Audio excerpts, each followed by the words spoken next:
영국의 EU 탈퇴 여부를 묻는 국민 투표를 앞두고 영국의 현직 하원 의원이 대낮에 괴한의 총격으로 숨지는 충격적인 일이 발생을 했습니다.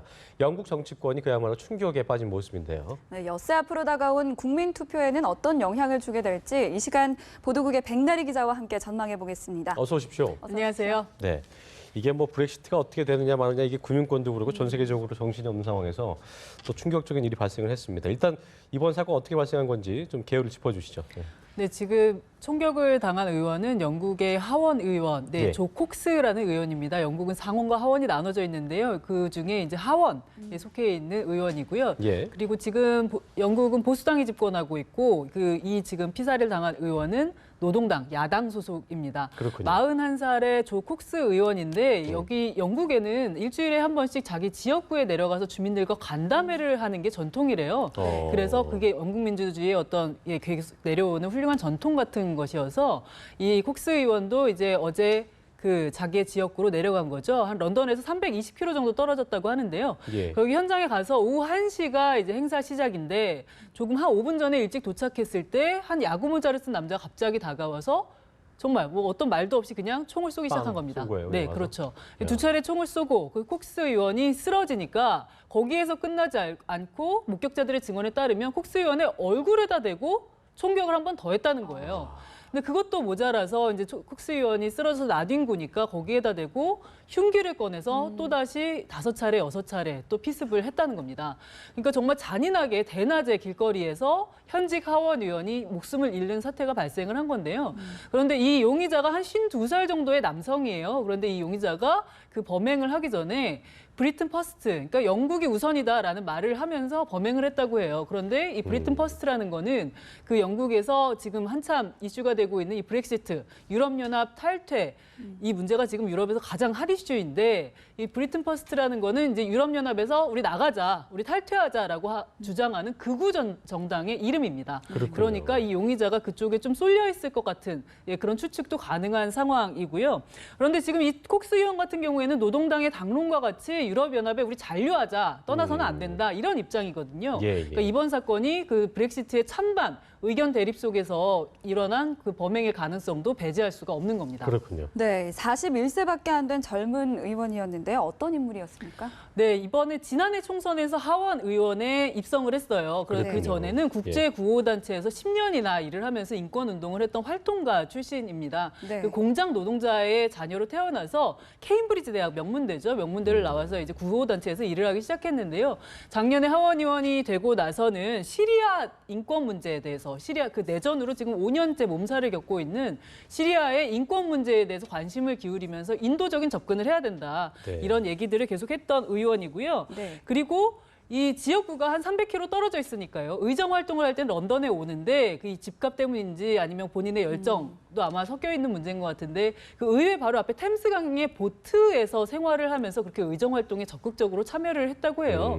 노동당에서는 이제 떠오르는 샛별 같은 어떤 스타 정치인, 이제 샛별 스타였는데 그 당론과 같이 이제 유럽연합의 잔류, 우리 영국은 유럽연합에 잔류해야 된다, 브렉시트는 안 된다라는 것을 열정적으로 호소하던 그런 의원이었습니다. 네, 노동자들을 좀 대변하는 어떻게 보면 좀 되게 좀 엄마 같은 그런 역할을 했던 그렇죠. 두 아이의 실제로 엄마였더라고요. 그런 면에서 네네. 더욱더 좀 충격을 주는 것 같고 안타까운 마음이 드는데 영국 정치권도 뭐 상당히 좀 혼란스러울 것 같습니다. 지금 브렉시트 찬반 운동 일단 중단됐다고요. 네, 지금 브렉시트 투표가 23일이니까 이제 엿새 남은 겁니다. 그래서 가뜩이나 지금 찬반 운동이 정말 더 가열될 수 없을 정도로 뜨거운 상태였어요. 예. 근데 이런 사건이 갑자기 발생하면서 영국 정치권이 그야말로 경랑에 빠져들었습니다. 예. 데이비드 캐머런 총리 같은 경우는 유럽연합에 잔류해야 된다는 입장이고 그런 걸 호소하고 있는 입장인데 먼저 캐머런 총리 얘기를 좀 더 들어보시고 얘기를 좀 더 나누도록 네, 하겠습니다. 함께 보시죠. People are going to be very, very sad at what has happened. Dreadful news. It's right that we're suspending campaigning activity in this referendum, and everyone. 그러니까 지금 찬반 운동이 한참 뜨거웠는데 지금 이 피살 사건 앞에서 우리가 이 운동을 계속하는 거는 의미가 없다. 일단은 네. 중단을 하자. 찬반운동 중단하자 이런 얘기를 하고 있고요. 지금 이 콕스 의원이 소속돼 있던 노동당의 충격도 상당합니다. 그 노동당은 캐머런 총리와 함께 이제 브렉시트는 안 된다. 유럽연합에 잔류해야 된다. 예. 이런 쪽으로 계속 운동을 벌여왔었는데요. 그 제러미 코빈 노동당 대표 얘기를 좀 더 들어보겠습니다. 예. 네. The whole of the Labour family are devastated tonight. Jo Cox has been killed doing her duty, doing her work as a constituency MP. She's somebody who dedicated her life to human rights and to justice.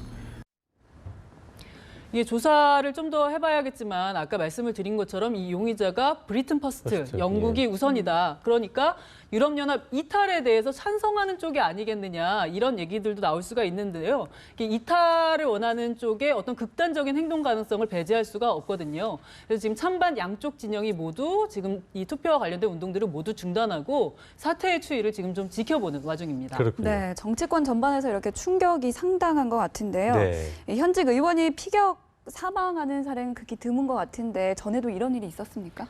1990년에 이런 일이 있었습니다. 영국에서는 사실 이런 테러가 그렇게 흔하게 일어나는 일은 아니에요. 그런데 26년 전, 그러니까 1990년에 아일랜드 공화국군, IRA라고 하죠. 그때 영국 정치인들을 상대로 여러 가지 테러를 감행했던 그런 조직인데 아일랜드 공화국군이 그 보수당 의원 중에 이언고라는 의원이 있었어요. 이 이언고 의원이 집 앞에서 나올 때 그 차량에다가 폭탄을 설치해서 당시에 그 의원이 사망하는 그런 테러 사건이 있었습니다. 그리고 이 아일랜드 공화국 IRA가 그 한 1960년대 말부터 1998년에 이제 북아일랜드의 자치정부가 성립이 될 때까지 정치인을 상대로 굉장히 여러 가지 테러들, 암살 기도들을 했었거든요. 그런데 그 이후에는 사실 그런 일들이 전혀 없었어요. 그리고 영국은 그 우리가 미국에서 총기 난사 사건이나 그런 총기와 관련된 사고들을 여러 번 목격을 하게 됐지만 영국 같은 경우에는 총기 규제가 그렇죠. 많이 못 들어보셨을 거예요. 시청자 여러분도. 예. 총기 규제가 굉장히 엄격하고 까다로운 곳이기 때문에 이렇게 총기를 손에 넣는 것도 쉽지가 않고 네. 그렇기 때문에 이런 테러 같은 것도 쉽지가 않은데 이번 사건 같은 경우에는 용의자가 구식으로 보이는 총기를 갖고 있었다고 해요. 그러니까 이게 약간 변형을 시킨 걸 수도 있고 아니면 사제로 만든 그런 총기일 수도 있는 그런 가능성을 배제할 수 없는 상태입니다. 네. 아까 또 백 기자가 또 그 숨지게 되는 과정을 얘기해 줬는데 그 과정도 그러니까 더 끔찍하고 안타까운 마음이 드는데요. 어쨌든 관심은 이게 확실하지는 않지만 브렉시트가 촉발이 된 거라고 볼 수 있을 텐데 영국이 유럽연합을 탈퇴할 것이냐 말 것이냐 이제 6일 남았습니다. 그렇죠. 전 언론에서 탈퇴할 거다 안 할 거다 또 부정적인 게 뭐 긍정이 뭐 이렇게 분석을 하고 있는데 일단은 다음 주에 국민 투표에 영향을 좀 주지 않을까요? 어떻게 좀 예상해 볼 수 있을까요? 지금 그야말로 초박빙이에요. 그 유럽연합에서 나가자, 남자 이 양쪽의 여론이 정말 초박빙이라고 할 수 있을 중도도 정도로 있죠. 중도층, 그러니까 정하지 아직은 못한. 부동층, 아직 마음을 정하지 않은 그런 부동층이 있기는 하지만 여론조사를 할 때마다 이를테면 50대 50으로 딱 맞게 나온다든지 아니면 한쪽이 앞선 결과가 오늘 나왔는데 내일은 다른 쪽이 앞서는 여론조사 결과가 나온다든지 예. 이래서 아무도 지금 앞을 예측할 수 없는 대혼전의 그러겠네요. 상황입니다. 그렇기 네네. 때문에 지금 캐머런 총리 같은 경우는 유럽연합의 남자라는 입장이어서 이쪽 진영도 정말 엄청나게 뜨겁게 이제 운동을 하고 있고 이 반대 진영, 그러니까 유럽연합에서 떠나버리자라고 하는 진영은 전 런던 시장이었던 보리스 존슨이 이끌고 있거든요. 네. 이 양측이 정말 총력전을 펴고 있는 상황에서 이런 사건이 터지면서 이 사태가 어느 쪽으로 이제 움직이게 될지 아무도 예측하기가 더 어려워진 그런 상황인데요. 그런데 지금 같은 경우에는 지금 사건은 조사해봐야 알겠지만 예. 유럽연합에서 떠나기를 원하는 쪽에 어떤 극단적인 행동의 가능성이 있고 그런 부분 쪽으로 만약에 조사 결과가 나온다면 예. 잔류파, 그러니까 캐머런 총리를 위시한 잔류파가 좀 힘을 받을 가능성은 있습니다. 네. 이게 조심스럽게 예측은 해볼 수가 있지만 사실 이렇게 큰 사건이 발생하면 나머지 엿새 동안, 23일까지 엿새 동안 상황이 어떻게 바뀔 줄은 아무도 예측할 수가 없기 때문에 그렇죠. 상황은 좀 두고 봐야 할 것 같습니다. 네. 이게 그러니까 투표가 연기될 가능성도 좀 조심스럽게 점치고 있는 것 같은데 이 부분은 현실 가능성이 있을까요? 그러니까 지금 아직은 그렇게 연기될 것이다 이렇게 단언할 수는 없지만 아무도 예상하지 못했던 너무 잔혹한 현직위원을 예. 상대로 한 피격 사건이 발생했기 때문에 그 안에서 아마 그런 여론도 좀 있을 것 같아요. 이렇게 중대한 사건에 대해서 우리가 그냥 강행을 해야 되는 것이냐 아마 이런 얘기도 있을 것 같고요. 근데 한편으로는 지금 잔류파 같은 경우는 지금 속단하기는 어렵지만 이게 유럽연합에 잔류하자는 쪽에서는 이 사건으로 인해서 조금 여론의 도움을 받을 수 있는 그런 부분도 있기 때문에 네. 만약에 투표를 연기하자라고 한다면 그러면 아마 그 부분에 대해서 좀 반대하는 그런 입장을 취할 가능성이 있겠죠. 그렇군요. 네, 그리고 흥미로운 점이요. 이 브렉시트를 놓고 세대 간의 갈등이 좀 첨예해졌다는 건데 이 부분은 어떻습니까?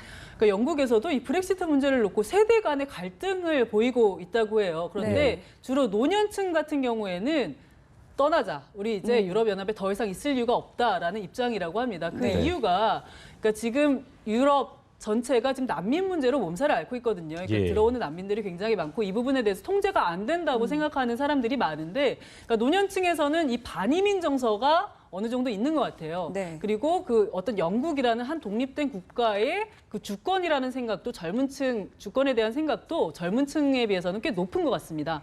그래서 이참에 우리 유럽연합을 떠나서 어떤 영국의 어떤 독립된 그런 길을 한번 가보자라는 게 노년층의 생각이고 근데 젊은 층 같은 경우에는 결국 경제가 걱정인 거예요. 유럽연합에서 떨어져서 영국이 정말 독립적으로 경제가 잘 운용될 수 있을지.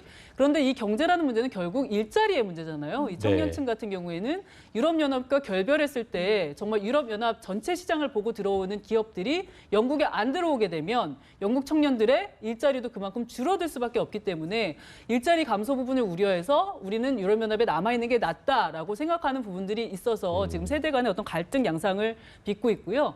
이거는 정말 만약이지만 만약에 그 영국이 유럽연합에서 떠나는 거, 그러니까 브렉시트가 현실화가 된다면 그 스코틀랜드, 지금 영국은 4개의 지역으로 이루어져 있잖아요. 네. 스코틀랜드와 북아일랜드, 그리고 웨일스, 그리고 그 잉글랜드 본토로 이루어져 있는데 이 스코틀랜드와 북아일랜드 등지가 독립투표를 해서 떨어져 나갈 가능성이 있습니다. 아하. 그렇게 되면 잉글랜드는 전체 영국 면적의 한 50%밖에 안 되거든요. 네, 네. 그러니까 한때는 정말 대영 제국, 전 세계를 호령하던 대영 제국이 이제는 그냥 작은 그야말로 잉글랜드, 리틀 축소에 또 잉글랜드. 축소가 되는군요. 그렇죠. 예. 그렇게 축소될 가능성도 있기 때문에 예. 이번 투표 결과가 어떻게 될지 정말 연기될 것인지 실제로 강행이 돼서 어떤 결과가 나올 것인지에 정말 전 세계인의 시선이 쏠려 있습니다. 그야말로 우리가 이런 표현하지만 초미의 관심사가 쏠려 있다고 해도 그렇습니다. 과언이 아닐 것 같고 일단 경찰이 수사를 하고 있다고 했지만 범행 동기가 아까 박 기자 말한 대로 브렉시트 투표 관련이 있다면 막판 투표에 어떤 영향을 줄지 저희가 또 관심을 갖고 지켜봐야 할 것 같습니다. 자, 지금까지 보도국 백나리 기자와 함께 짚어봤습니다. 고맙습니다. 고맙습니다.